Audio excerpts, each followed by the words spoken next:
A quiet calculation starts in your head. You tell yourself that you made it through the deployment, you made it home.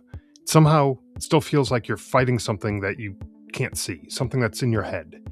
That fight sometimes will turn into isolation. Isolation turns into a spiral of thoughts and things that are just out of your control. Then you start telling yourself you'd rather disappear than keep dragging everyone else through whatever it is that you're going through. Now, think about the opposite. Think about having even just one person who does not flinch when you say what you're thinking. One person who stays with you long enough for the moment to pass, helps you find the next step, and reminds you that you're still needed here. That kind of connection is life-saving. Today, you're going to hear from Carla Stumpf-Patton, a surviving spouse and the Vice President of Suicide Prevention, Intervention, and Postvention at TAPS. In this episode, she's going to talk about why silence can be deadly, why talking about suicide matters, and how everyday people can be the bridge that keeps someone safe long enough to get the support that they need. She also shares what it was like to lose her Marine husband when she was young, pregnant, and suddenly cut off from community. Then how she turned that isolation into a mission to make sure that other families don't have to do this alone. And if you're listening thinking to yourself, I don't have the perfect words to help somebody, I'm not that person. Good. You don't need to be perfect. You need to be honest. You need to be present. You need to know where the next door is when someone is in crisis.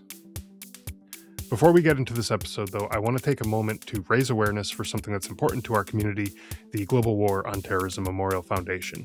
This organization is working to build a permanent national memorial in Washington, D.C. to honor the service members, families, and civilians who are impacted by the global war on terrorism.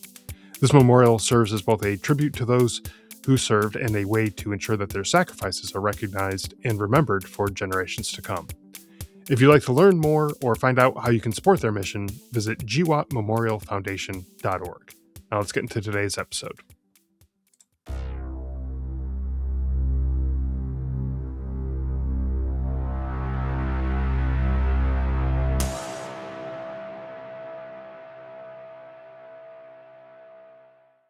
Hey, Carla, welcome to the show. Really glad to have you here.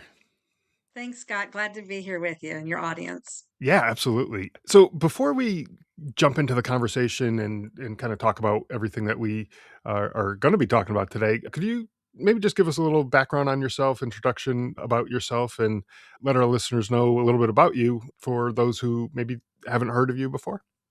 Sure. Yes. My name's Carla Stumpf-Patton. I am the Vice President of Suicide Prevention, Intervention, and Postvention at TAPS, or Tragedy Assistance Program for Survivors.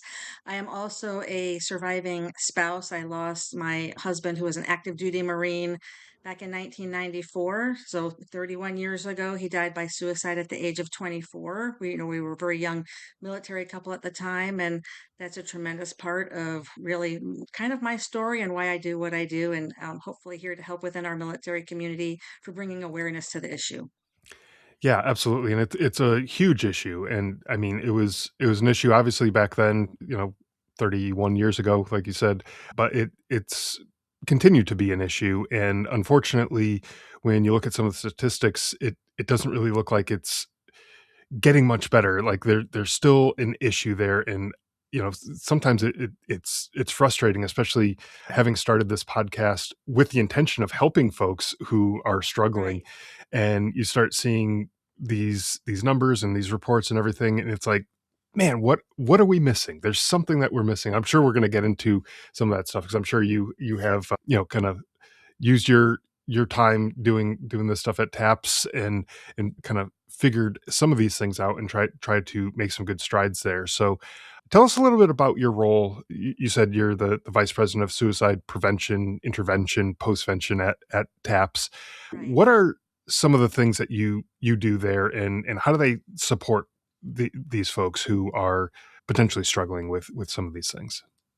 Sure. I think it's good to also help to understand in the bigger picture. We are a nonprofit, Hmm. and primarily many of us are either surviving family members or military family members and or veterans, and we serve all of those who are grieving the loss of anybody who's ever served. Across the different services, the different statuses of duty, kind of different eras. And all causes of death. So, in that regard, we have a very, large order to fill. But my role specifically is really around that of suicide loss for those who are coming to TAPS who have been impacted by a suicide loss. But in addition to that, in the bigger picture, there's a lot around kind of reduction and prevention and intervention and education that's very much tied into what we would call postvention, which is the support after a suicide loss. So we do a lot in facing and internally with those who've been impacted by loss, as well as a lot of kind of training and consulting and helping in the bigger picture around prevention, advocacy efforts around reduction and protection and prevention efforts. Yeah, and I've had, unfortunately, the opportunity to speak with several family members of individuals who have taken their life by suicide, and it is just heartbreaking to hear some of the stories and hear some of the just the things that people go through, and especially in the aftermath. Families with young children potentially, or other situations, and then picking up the pieces afterwards. And that's kind of what this postvention piece is about, right? That you were kind of talking about. Yeah, in large part, postvention really refers to it. Sometimes it's after a suicide attempt, but Hmm. in this case, after a suicide loss, and it really refers to the response, the support, the services, and the programs that are offered after a person or a community has been impacted by a suicide loss, which could be immediate. Hmm. Ideally, the sooner the better, because Yeah. it's less time that people are in isolation and alone and struggling. So we want to close that gap and make sure that they are connected, that they are feeling supported, that they have the resources. And we know in the bigger picture of suicide prevention that those things are crucial, for Hmm. to reduce isolation and to kind of support connection and to create safety and get people connected to the resources and the help that they need. It's really critical, in the bigger picture, because for those who've been impacted by a suicide, in this case, a suicide death, we know that individuals can be at increased risk themselves after being impacted by a suicide, Yeah. whether it's for other mental health concerns, substance use and addiction, suicide ideation, because the loss is so devastating. There's a lot of trauma often involved, and there is just a natural element that people are already at increased risk. But I say that with the caveat that particularly when they're not offered really good postvention care. So the goal with that postvention care and response is we're always looking to reduce risk, create safety, and get people connected to the care that they need for the long term, because that in itself can be preventative and life-saving when it comes to suicide. Yeah, absolutely. It kind of goes hand in hand on how those two work together, because Right. knowing that there's somebody there to help you, to support you, to provide resources and all the things that you might need during that really difficult time is is important. Because if you're feeling like you're all alone, you got to deal with this on your own, and all the things that go into it. You are going to start to struggle potentially. And, Sure. obviously it's a hard enough time as it is. We don't want people to be struggling.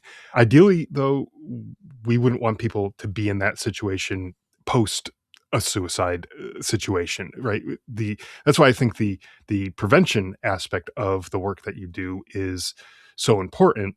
I totally understand the postvention as well. That totally makes sense as well. Sure. But ideally, if we can get to a point where we are preventing suicides from happening in the first place, then that's even better, I think, because Mhm. one life saved it has a ripple effect, right? When one person Absolutely. takes their own life, it ripples out not just to their immediate family, but it ripples out to their coworkers and their neighbors and their That's friends, right. and their all these people end up getting affected. And so while there may be support on that immediate family, there are other people out there. And I know, as someone Absolutely. who has lost people that I know to suicide as well, there's it hurts, it hurts to see people who were struggling and maybe you didn't even know that they were struggling. And it's like, well, maybe I could have done something. Maybe I could have said something, been there for them or anything like that. But, it Right. hurts those people who are left behind. So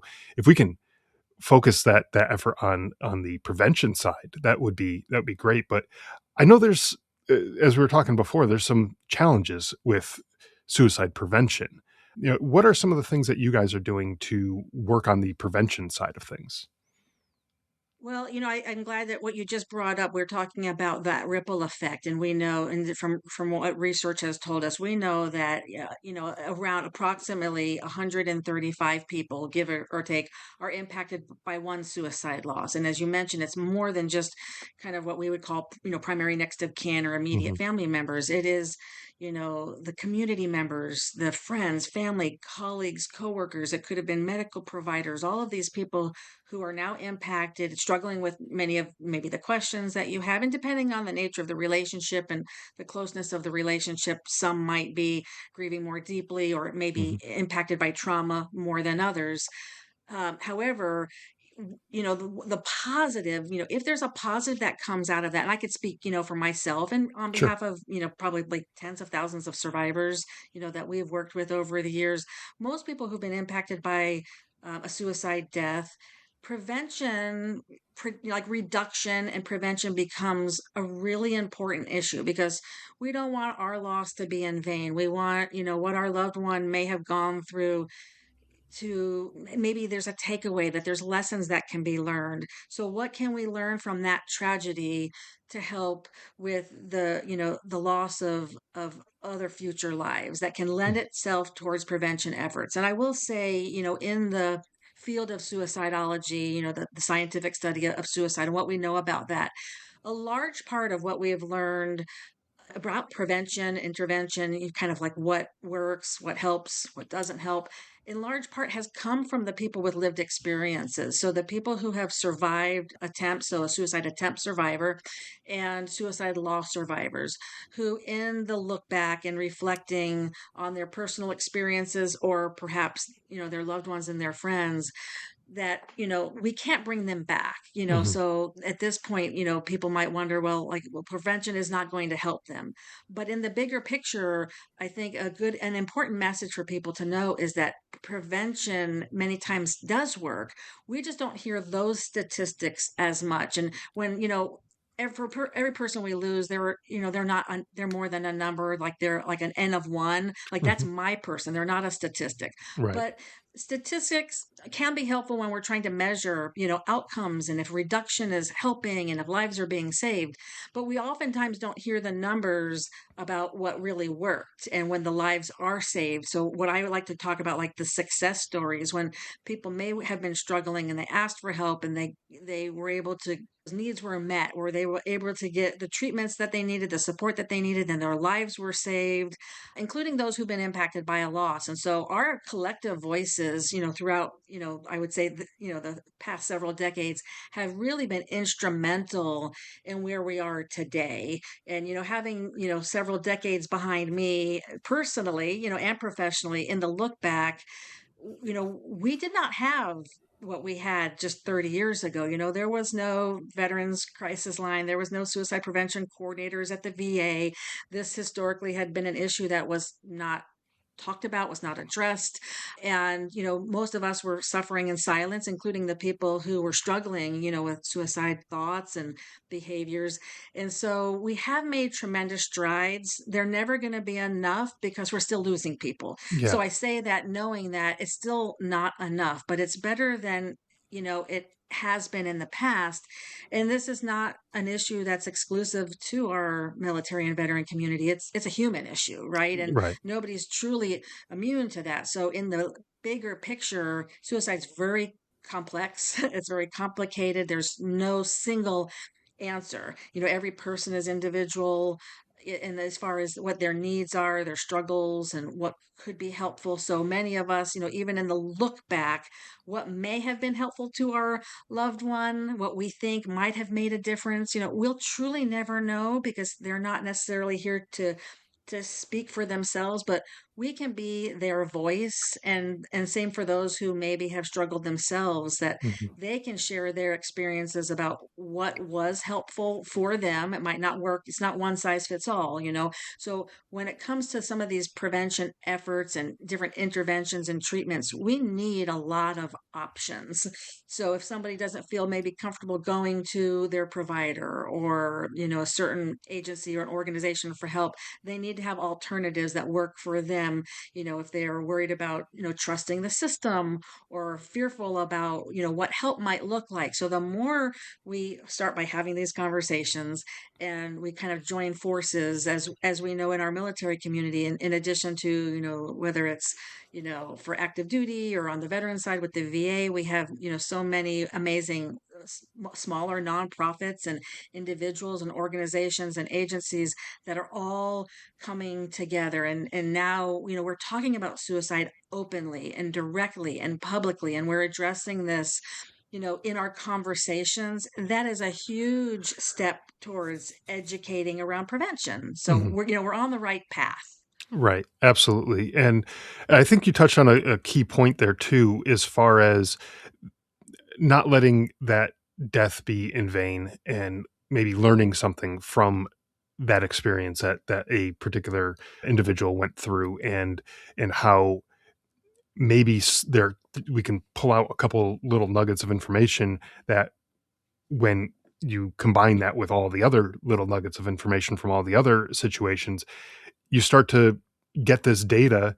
And again, absolutely, every individual is their own unique case. But when you start Right. aggregating a lot of this data, you can start to see patterns, and you can start to understand where there might be some useful efforts put in, and you can start making some changes to programs, or implementing new programs even, that address whatever these issues are. And I know I know when there's a combat death, for example, the individual who died in combat, whether they were shot or blown up or whatever the case may be, the military will take their body, and they'll do the autopsy, and they'll look at all of the body armor that they were wearing, all the equipment that they had, and all the things, to see if there are any faults in the equipment, or if maybe additional equipment could possibly have prevented something like this. And if you look at the difference between the gear that troops were issued in, like, say, the Vietnam era, to what they were issued now, it's like night and day difference. I mean, when I was in Afghanistan, it was like you're carrying so much weight of just body armor, never mind ammunition and a weapon and all this other stuff. You just had so much body armor, but that was from hard lessons. We didn't let those deaths be in vain.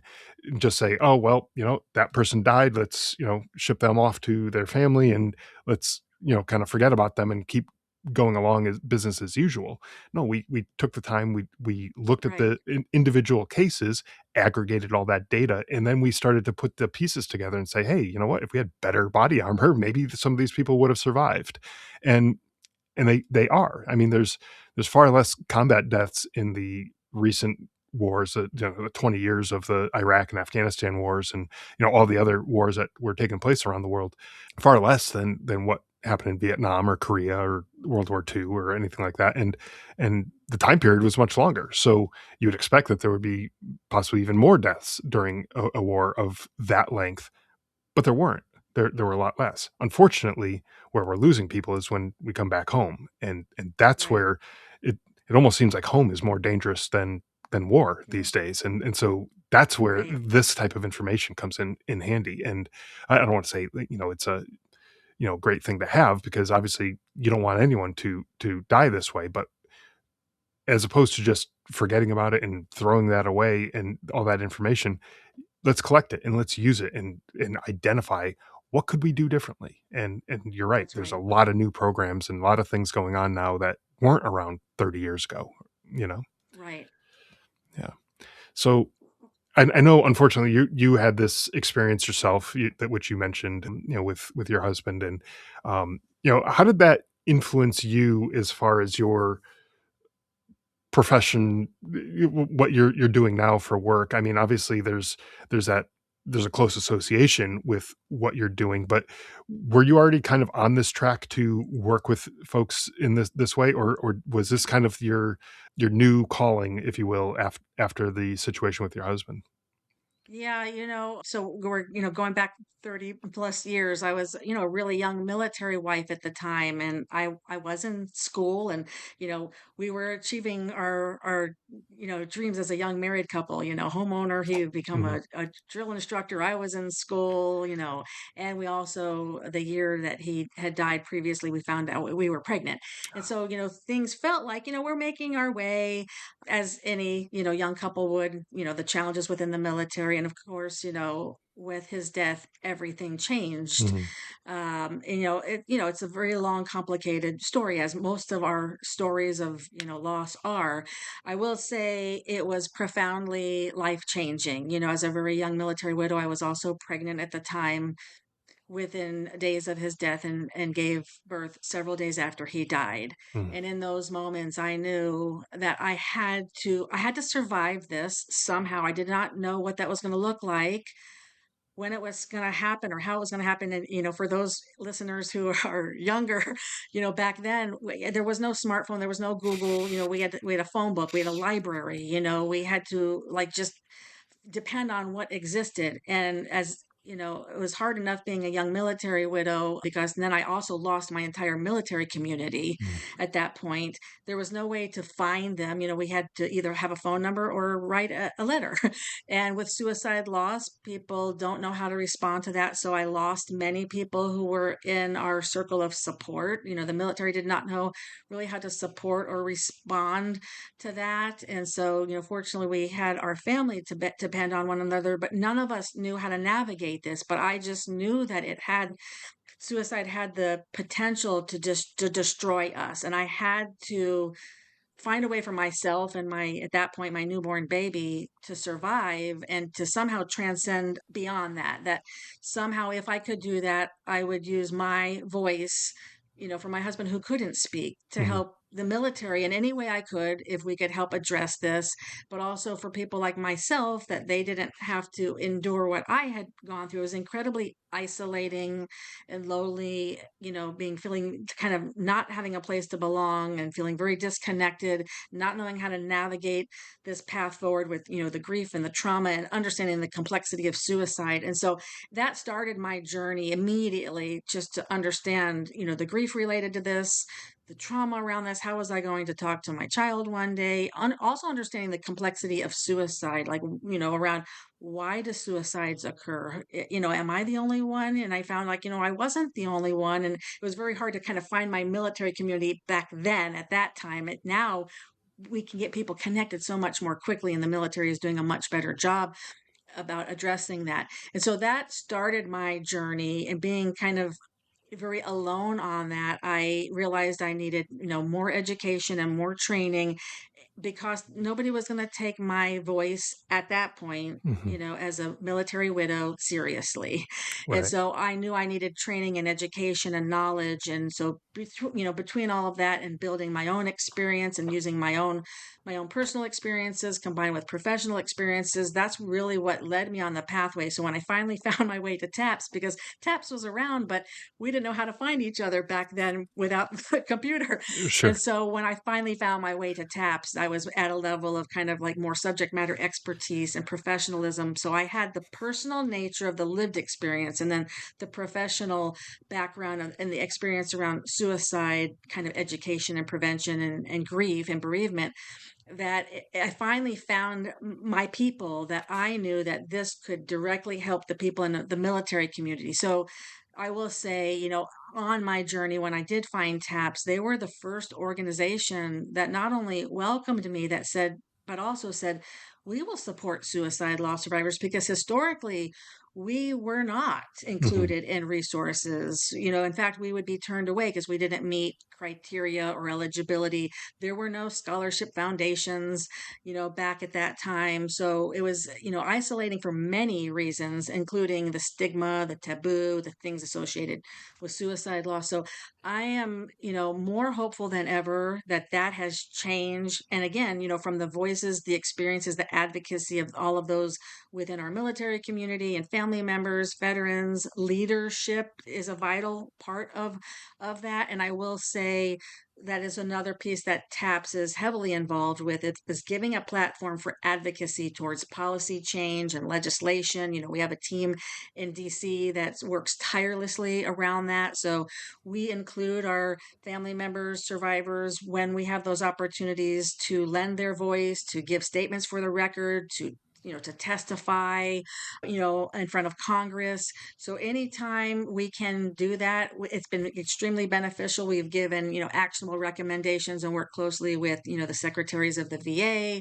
with the Department Suicide Prevention Office, and everybody in between, across different branches, high ranking leadership who will come to TAPS, particularly if there has been a loss or Mhm. losses, or in the veteran community, where they include us in the conversations, to contribute any type of, expertise, knowledge, the voices, so that together, we're kind of as a united front, it's lending itself towards, improved services, breaking down some of those barriers and obstacles, so people are more likely to seek the care that they would have in the past.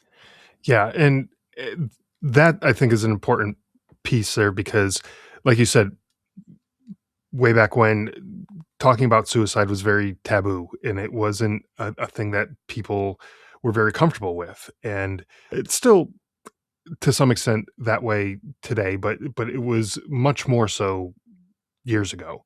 And Right. I think we've understood that, like, we can't just ignore it.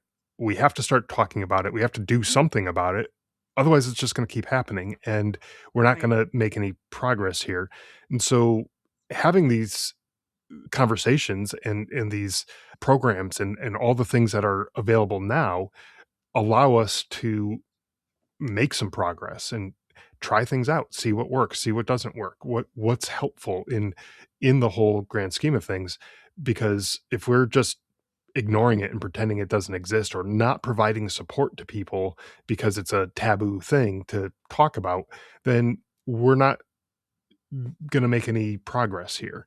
And Right. that's a big problem. So I'm glad to Right. see that the tide has shifted there and it's Hmm. away from that kind of taboo approach, or thought process that people might have, and it's instead a lot more open and people are able and willing to talk about these things. And I guess from your point of view, I guess two kind of a two-part question. I always like to, talk about whatever the issues are. That's great. But more importantly, I want to know what to do about them. How do we prevent these issues in the first place? And I know that's kind of a loaded question because there's no one approach solution to any of these problems. So there's you probably have a lot of tools in your tool belt as far as the day-to-day work that you do. But on one side, on the prevention side, are there any things that stand out as really promising, really effective, really helpful? And then also on the postvention side, things that are really helping those who are left behind, kind of on both fronts. I'm interested in seeing what have you found to be kind of the most effective? Sure. And I think, the previous segment when we were talking about, the stigma and the taboo, Yeah. I think that's a tremendous part of this shift. And not just around the stigma, but oftentimes the silence and the shame attached to that, because we know with suicide that silence in many cases can be fatal. And Mhm. so shifting that conversation to say, not only do we need to, kind of shift to like destigmatizing, no judgment, no shame, to invite the dialogue, that it, to take a kind of complicated, really complex issue such as suicide, not to simplify it, but having a conversation can be the first part of saving a life. Yeah. But that can be really difficult if people are not comfortable saying the word suicide or asking about suicide. I'm just concerned, something seems off, are you thinking about suicide? That's usually one of the hardest things for people to do, is to ask the question, because they can, have some concerns, they're worried, they see some changes, but taking it the next step asking about it. And so kind of exploring like, well, why is that? Why are we kind of stopping at that point and kind of afraid to ask the question? Because usually people might be fearful about, well, what do I do if someone says yes? Hmm. Because then it feels like, is the burden on me to save the person's life? Does that rest on me to answer all of these questions and find out what's going to help, to be life saving for them? And that's the part that we have to just, I think, when we send the message to one another that nobody's in this alone, including the person who might be struggling with thoughts and or emotional crisis, but also maybe, myself, the person in the role of the supporter, the caregiver, the friend, that we're not alone either, that it's a lot to carry that. Because if we're worried about someone's life and we feel like it's all on me, and if something happens, unfortunately with suicide, there's a lot of finger pointing and, who, why, what, why wasn't more done? And believe me, like, we all do that to ourselves Yeah. because we want to know an answer about why this could have been prevented. But when we can join together and kind of do our own part, I think it takes a little bit of the stress off to know that, as anybody can take part in prevention efforts. So let me say that first. Sure. You don't have to be a medical provider or a clinician, a psychiatrist. It's all of that combined, depending on what that person needs. But an everyday caring person can be just as instrumental. And we know that in many cases, I think in the veteran, the military community, people are much more likely to go to a peer, a colleague, a battle buddy before they might even go to a doctor. So if we're the front line of support, we just need to be more comfortable hearing those conversations and acknowledging, I don't have all the answers, but I'm here and I want to listen, I want to support you. So anything we can do to keep that dialogue open, so that would include like less, like kind of judgment free, stigma free, shame free listening, and then knowing what the resources are and connecting, to say, I don't have all the answers, but I can help get you to the next step and we'll do that together. So kind of making it manageable too. So can we just find ways to stay safe for now? Because I don't know what's going to happen in a week or a month, and maybe we don't know what's going to be the resolution to all of the life stressors or what's gotten that person to that point.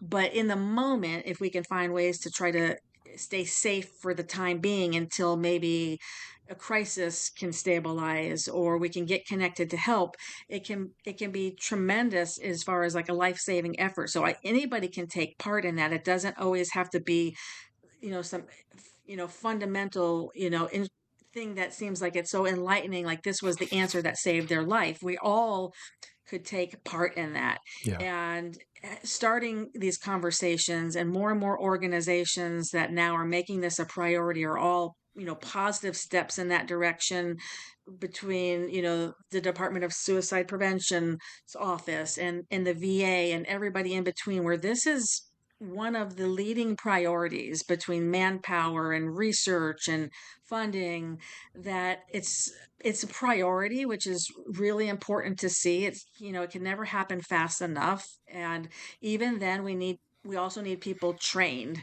adequately to understand, the nuances around not just suicide reduction and prevention, but what's really helpful for different treatments. And I think overcoming the obstacles that people might be facing around trusting the system, even if it's their own stigma about what help looks like. It could be stigmatizing to ask for help. And within, our military community, that's always been really difficult Hmm. because on one hand, the attributes that make that service member so valuable, say, you talked about in times of conflict or war and combat, the things that are life saving at that point, being able to run into a time of battle with courage and selflessness, and to put your lives on the line to save and protect other people on the home front, can be one of the biggest detriments. Yeah. Right. And so there's, like, they've survived this horrible situation in some cases, whatever the experiences may have been, and on the home front, now dealing with the stress of that any of us could deal with. And then you add the experiences within the military culture that can be really unique. It's hard for other people to understand, and for the service member or the veteran to feel, that, you know, I, I'm whether it's kind of beyond help or the situation is helpless or I'm the burden, people would be better off without me. It can manifest itself in many different ways, but sometimes the strongest line of support could be that fellow veteran or Hmm. that peer. And so that's I think a huge asset when it comes to prevention. We're seeing that more and more programs that kind of rely and promote peer-based support in addition to the rest of the help for the rest of the way, because the peer connection might be the one thing that could get somebody connected to the next level of care that they need. Yeah. So just being more aware of that and how everyday conversations can be helpful, but we need to get that conversation into those people's Right. hands as well. Yeah. Let me take a break. I know you wanted to ask about on the postvention side, but did you Sure. have thoughts about that first? Yeah, I did actually, and one of the things that you were saying, just now was about the individuals who they're not necessarily medical providers or anything like that, but just maybe a friend, maybe a colleague or something. They're just somebody in somebody else's life who might be struggling, and just having someone to have a conversation with and being okay with having that conversation, not feeling embarrassed by whatever they're going through or feeling like they're a burden or anything.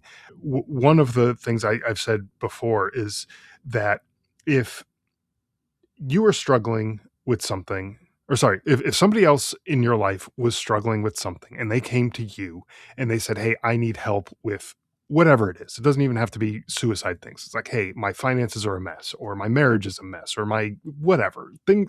They come to you with a problem, and if they're either a good friend or a family member or something like that, you're not going to sit there and think to yourself, "My gosh, I can't believe this guy's coming to me and he's talking to me about these things. Like, just leave me alone, for crying out loud. Like, this is too much. Like, just leave me alone. You're being such a pain right now." Like, of course not. You're not going to think that of anybody who's coming to you with those types of things.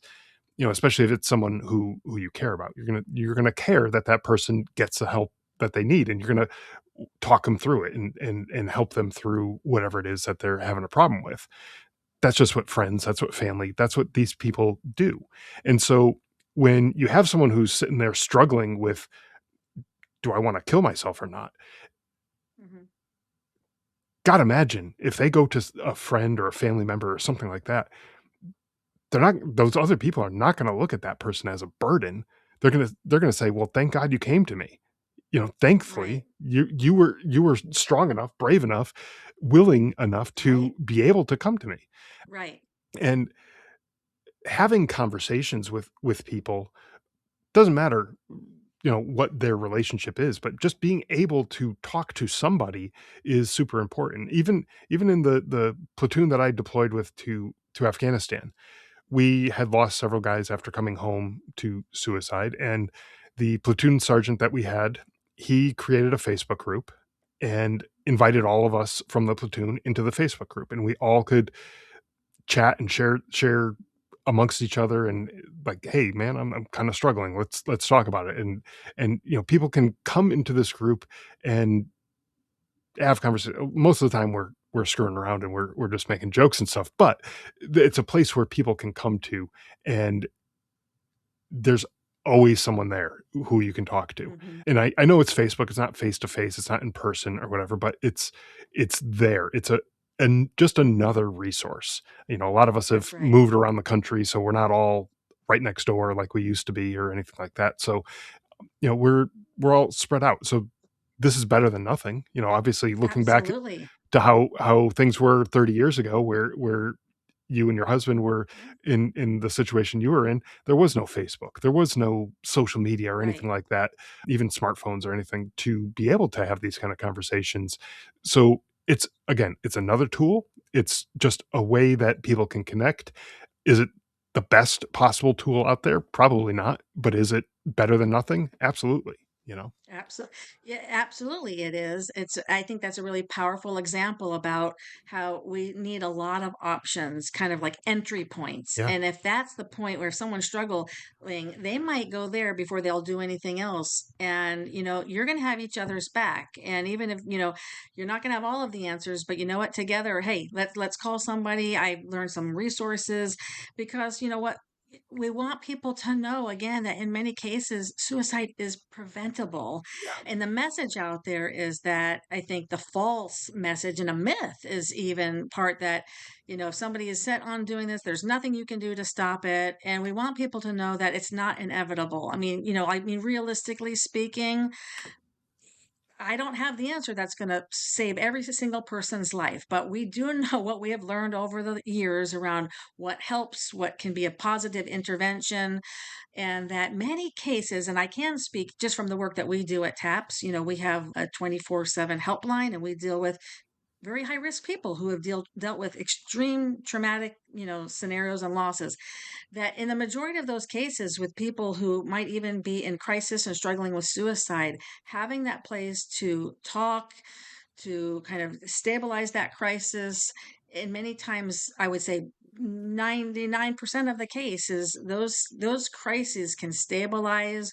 where people feel much more supported, and to the point where now they do see some other options that could be helpful, because in the time of crisis, the mind can be very restricted in what it sees as helpful or as solutions, and so that's why suicide oftentimes might be seem like it's the only solution. Hmm. And so being able to, even just in that time of crisis, to put some space, some time and distance between acting on suicide is where a life can be saved.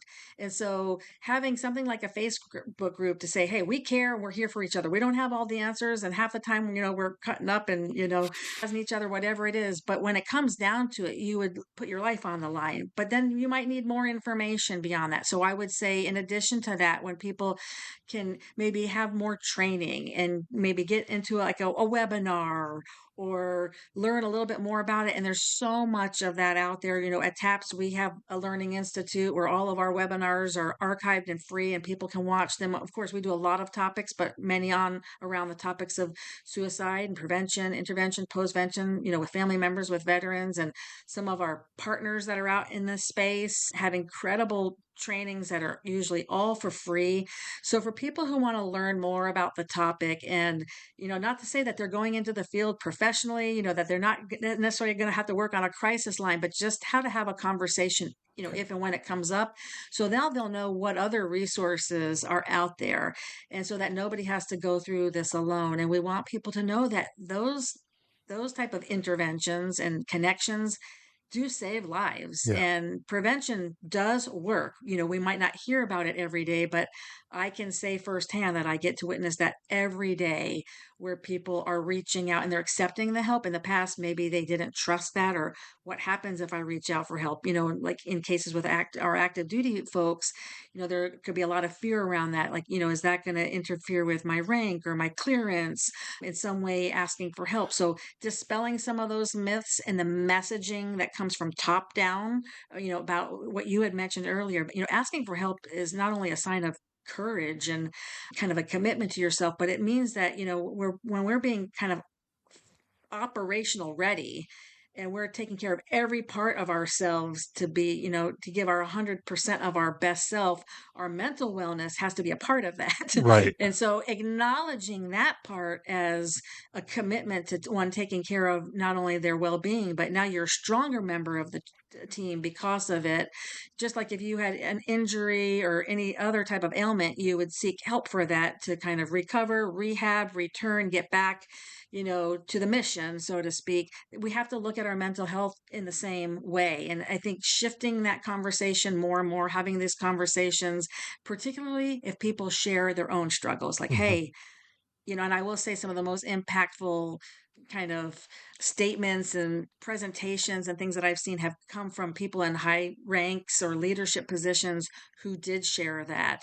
Like, I struggled too, and I got the help that I need, and now look at where I am. Like command sergeant major, 4-star, whatever it might be. That they might have struggled too, but getting the help that they needed in the time only strengthened those life skills to have them have a fulfilling life and career, relationships, in going forward. So that can be really helpful to share some of those experiences that are kind of sending the message around, like help seeking, that hope is possible, that the help is possible, that the help, really does work, that suicide does not have to be inevitable. So we really want to lead with the messaging too, the messaging that kind of promotes safety and upholding kind of seeking the help, and that it really does work.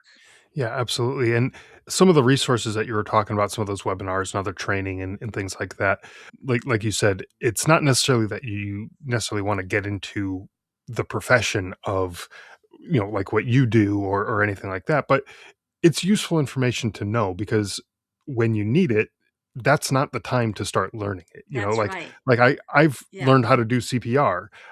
I'm not going to be an EMT or a nurse or a doctor or anything like that, but I still want to know how to use it just in case, someone, a loved one or, a friend or somebody who I'm with needs someone who knows how to That's do CPR.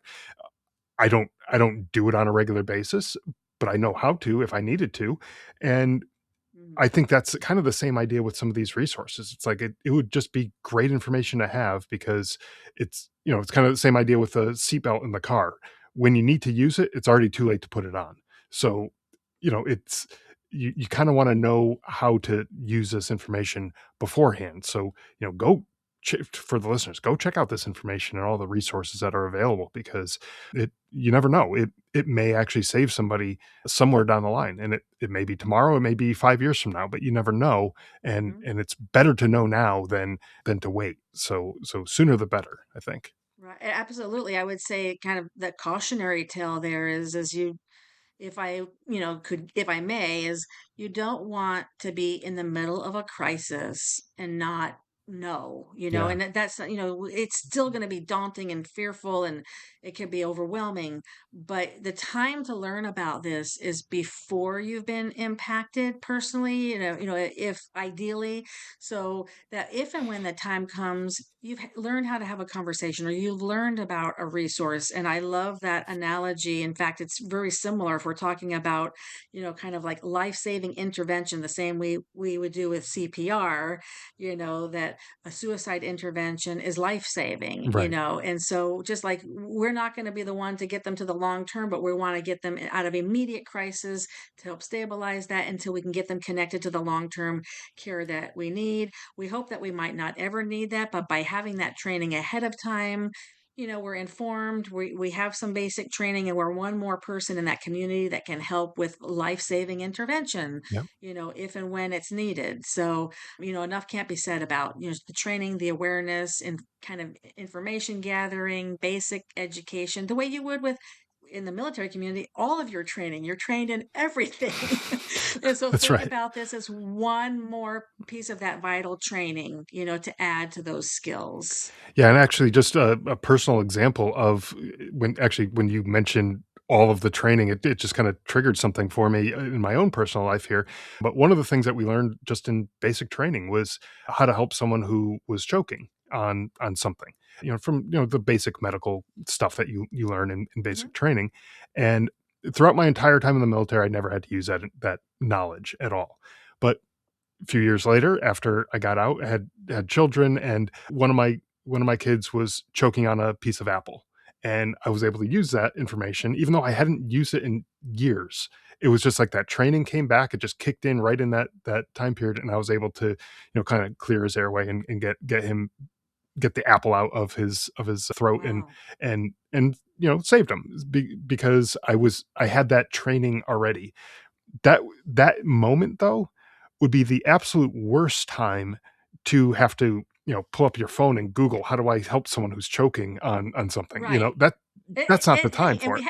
we do at least have that We option do, now. we do, But right. you're right, because when kind of in the middle of kind of a very chaotic, heightened crisis, Yep, it's also hard for us to kind of think clearly ourselves and yep, gather that information. So trying to remain calm in the middle of a crisis and trying to take whatever steps we can to help is going to always just kind of be on our on the side of best practice, right? Yeah, exactly. So the more Yeah, we know ahead of time, right? right. Yeah, that muscle memory kind of kicks in, and it's Right, almost like you don't correct. have to think too hard to figure out what needs to be done. Even, something with like CPR I mentioned, like if you know how to do it, you know how to do it, and you'll just be able to do it when the time comes. If you have never learned how to do it though, you're just going to go based off of what you see on television, and you may not know exactly what you're doing. Mhm. So anyways, for the listeners who are out there who either have suffered a loss themselves with someone in their own lives, who maybe they're struggling and they just don't know who to reach out to, but now they're hearing about TAPS and they know that TAPS is available and there's something there, or someone who might be struggling themselves as far as having suicidal ideation or thoughts, or even made attempts in the past, who are looking for some sort of help and assistance, and they want to reach out. They want to reach out to TAPS because they're hearing about this resource. I think it's a great thing. Where can they go to find out more information? Obviously, probably a website, but is there information available that is specific to these types of resources? Yeah, absolutely. I think, first speaking directly, of course, within the context of our conversation, within our service member, veteran military family community, it's centered around our military connection. But I will say sometimes we even get contacts from people who maybe are civilians and Mhm. they're not sure where else to go. So in those cases, we still try to kind of partner and collaborate and refer folks out to other resources in the community that might not be military centered. So if they have had a loss, of anybody who's ever served, of course, they have a home with us at TAPS. And we are the first to acknowledge that also could include veterans, who also are survivors, bereaved survivors themselves, whether they've lost a family member, a battle buddy, a colleague, a fellow service member.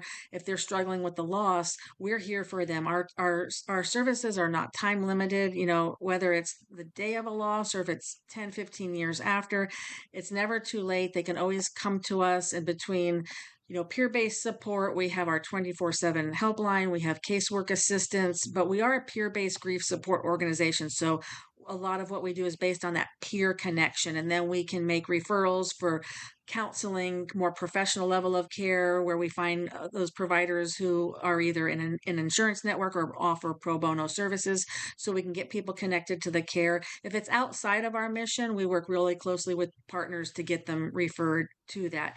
If they are a service member and they're looking for other resources, you can always come to TAPS because we're very connected with all of those other like VSOs and organizations. So even if it's not something we provide, we work really closely with them. So when in doubt, you can always kind of check with us and ask. But there's some incredible partners out there. I would say a really good one through the Face the Fight Coalition. The coalition has, I think, well over 250 other organizations that are all dedicated to suicide, prevention, intervention, and postvention. So Face the Fight's a great website where they can get more information, they can find care, they can find more training really specific to the veteran population, and many of those other resources are part of that coalition.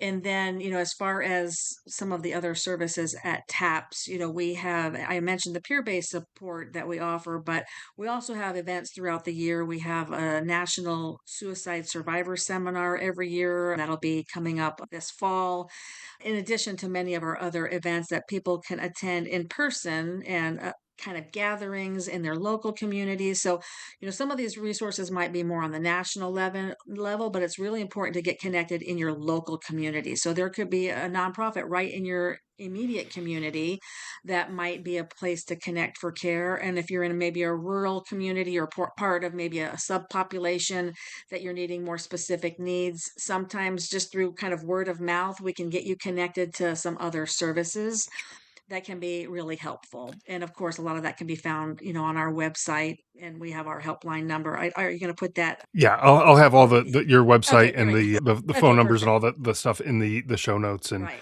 and everything for the listeners. So definitely check that out, because I'm sure there's even more information on the website that covers all the programs and services and all the things that you guys do that Right. maybe we just didn't have time to talk about all the things today.